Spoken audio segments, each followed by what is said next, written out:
Bonjour à tous, dans cette vidéo nous allons regarder ensemble comment exécuter du SQL dynamiquement. Tout d'abord, je vous envoie le lien URL pour aller voir la documentation qui donne une explication assez détaillée là, de comment faire du SQL dynamique. Donc, juste en bas ici dans la page, vous avez exécuter une commande dynamique. Donc, ça vous explique un peu c'est quoi le principe, comment ça fonctionne. Ça donne aussi quelques exemples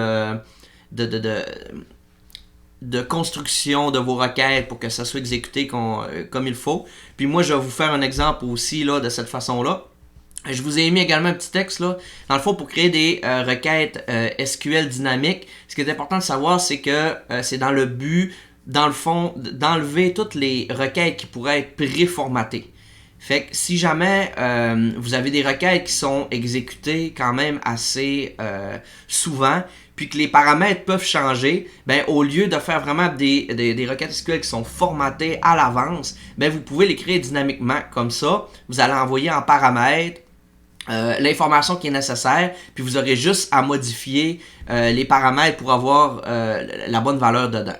Fait que premièrement, la syntaxe est quand même assez simple là, dans le fond, pour faire du SQL dynamique, le but c'est qu'on se formate une string, une chaîne de caractères, puis après ça, notre résultat de cette chaîne de caractères-là, qui se trouve être notre select, va se retourner dans une valeur, puis les paramètres qu'on va utiliser dans notre chaîne de caractères vont être mentionnés après le using. Fait qu'on va y aller vraiment avec un exemple là. Ici, je me suis fait un bloc anonyme. J'ai déclaré les valeurs. Donc, j'ai la valeur num qui est de type numérique qui va recevoir le résultat de ma requête. J'ai la variable str qui se trouve à être l'étoile, donc qui va remplacer dans le fond l'étoile quand je vais faire mon select qui veut aller chercher dans le fond l'entièreté des colonnes. Je vais vous le montrer plus tard. J'ai employé 1 et employé 2 de type numérique qui font référence à des numéros d'employés. Et j'ai mon statement str de varchar 500, je l'ai mis quand même assez grand, que lui va contenir dans le fond toute ma requête SQL qui va être exécutée par la commande execute. Donc premièrement, je fais la création de ma chaîne de caractères à soumettre dynamiquement. Fait que là, je vais vous montrer genre 2-3 façons de la faire. Comme ici, dans le fond, je fais un select count étoile. Donc, je place ici str.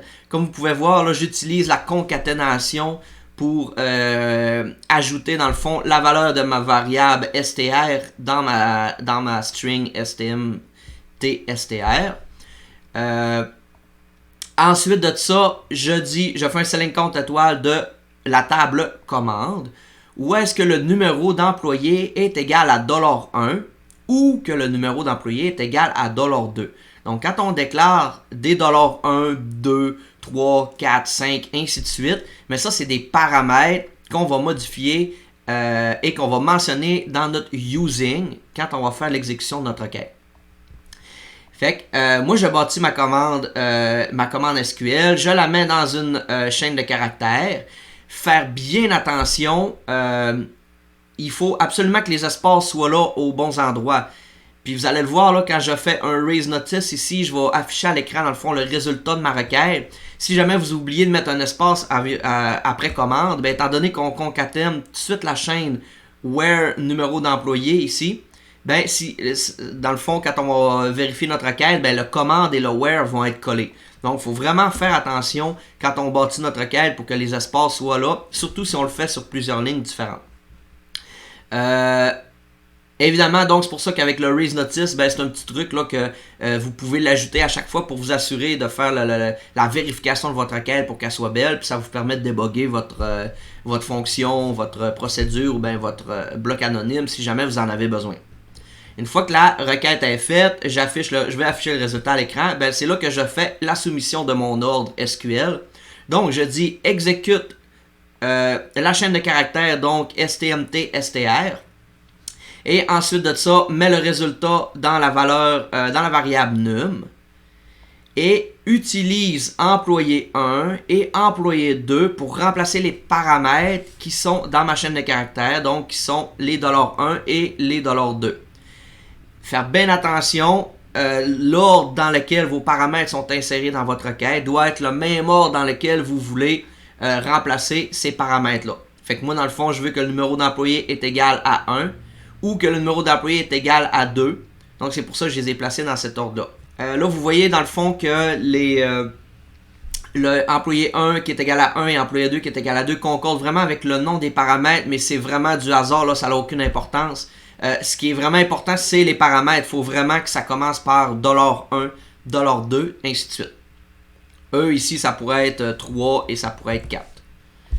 Donc, ma requête est faite, j'ai mon raise notice, j'ai fait mon execute, puis après ça, je vous ai affiché le raise notice, le numéro, pour vous montrer à l'écran de quoi ça va avoir l'air. Fait que là, je vais soumettre mon bloc anonyme, puis on va regarder.